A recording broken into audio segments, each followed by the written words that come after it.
madaxweynaha xiriirka kubadda cagta adduunka ee FIFA Gianni Infantino ayaa ka hadlay xaaladda garsooraha Soomaaliyeed ee Cumar Cartan isagoo sheegay in waxa ku dhacay garsoorahaas ay tahay arrin laga xumaaday balse FIFA aysan awood u lahayn inay faragelin ku samayso go'aanada dowladaha ama hay'adaha amniga.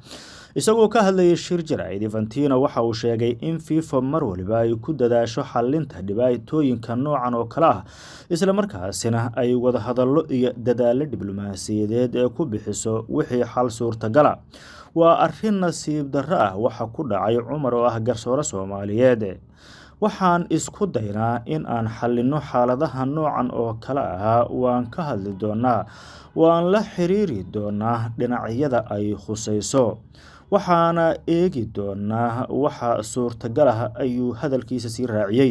madaxweynaha FIFA ayaa sidoo kale carabka ku adkeeyay in mararka qaarkood qaylandhaan degdeg ah aysan sahli karin xallinta mushkiladda isaga oo xusay in ururkiisu uu mar walba ka shaqeeyo sidii xal degdeg ah loo heli lahaa. Infantino waxa uu sheegay in FIFA ay tahay hay'ad isboorti oo aan lahayn awood ay ku saamayso dowladaha ama ciidamada ammaanka isaga oo yiri ma nihin boqorada dunida oo mar walba amar siin kara dowladaha iyo hay'adaha booliska.